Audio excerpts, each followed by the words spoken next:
going to finish part 3 of chapter 4. When we read yesterday, Ralph had just met Chum. "Don't rush me," said Chum, picking up a sunflower seed in his paws and cracking it with his teeth. When he had eaten the kernels, he continued, "Let me tell you, it was a terrible shock. Shortly after, the doggy hand picked up our cage and loaded it into what is called a station wagon." "I know." Ralph was eager to show off his knowledge. "I used to see them in the parking lot outside the hotel. They were always full of children and luggage and sometimes a dog or two." Chum ignored the interruption. "We soon found ours was not the only cage to go into the station wagon. Our sisters were loaded in beside us along with a box of turtles, a cage of rather downhearted canaries, and 2 large cages, one containing puppies and the other some very silly kittens. Oh yes, and a cage of white mice." "White mice," said Ralph scornfully. "Anybody, not just owls, could see white mice in the dark." Then the man with the doggy-smelling hands climbed into the front seat along with his wife, and we were off. "Where to?" asked Ralph. "The county fair," answered Chum, "and it was a terrible trip. Kittens meowed, puppies whimpered, turtles scrabbled around in their box." "What's a county fair?" interrupted Ralph. "A noisy place," said Chum. "It's full of people yelling, children laughing and shrieking, machinery that whirls and spins and plays music, all sorts of animals that neigh and moo and baa. It was hot and dusty, and our cages were set out in a booth. By that time, we hamsters were exhausted. It had been light for several hours, and we hadn't had a wink of sleep." "I know what you mean," said Ralph with feeling. "That was only the beginning," continued Chum. "A steady stream of people, mostly children, passed our cages. Big, little, most of them with sticky, and all of them noisy. 'Look, Mommy, look, Daddy, look at the darling little hamsters. I want one. Daddy, buy me a hamster.' All morning long. Parents were better. 'Don't be silly. Of course you can't have a hamster.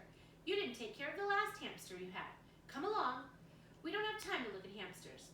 Then a whole busload of children, all of them wearing white t-shirts with letters across the front. 'Camp t-shirts,' interrupted Ralph knowledgeably, 'from Happy Acres, came crowding around the booth. They didn't have any parents with them, so they bought pets.'" "You?" asked Ralph. "Me," said Chum. "I was bought by that grubby girl with freckles.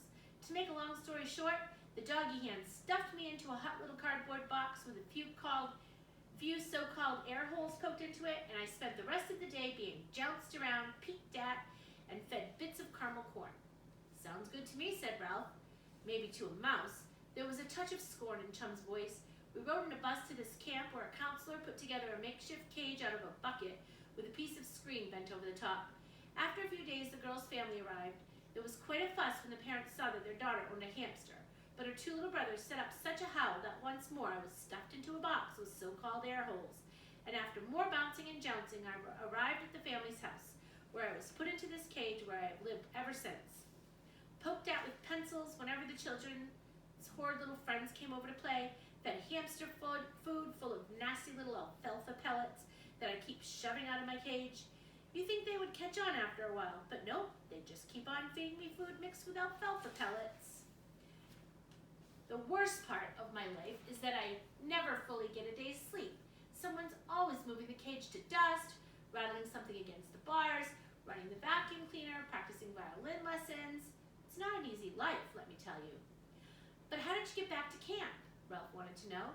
"Last year, when Lana was packing her duffel bag for camp, her mother said that since the people who run the camp had let her buy me, they could put up with me for 2 weeks. She was tired of reminding Lana to feed me and clean my cage, and she wanted a vacation herself. She said the same thing this year, so here I am at camp for the 3rd time. Oh well, at least it's a change, and nobody runs a vacuum cleaner or practices the violin near my cage." Ralph was silent. Chum had given him a lot to think about. Like Chum, he sat swinging to and fro on his wheel, swinging and thinking, and as he swung and thought, something caught his eye. It was the striped forepaw of Catso reaching through the hole in the rusty screen door. Ralph watched in frightened fascination. The screen bulged from the pressure of Catso's shoulder as the paw groped and searched. The rusted screen stretched, and the evil paw with its claw unsheathed reached farther into the craft shop. "Where's Sam?" thought Ralph in terror. "Why isn't that watchdog watching?" The paw withdrew, and Catso's face pressed into the hole. His evil green eyes searched the craft shop. Ralph shrank into a ball in the farthest corner of his cage until he heard a short bark from Sam and summoned his courage to look around.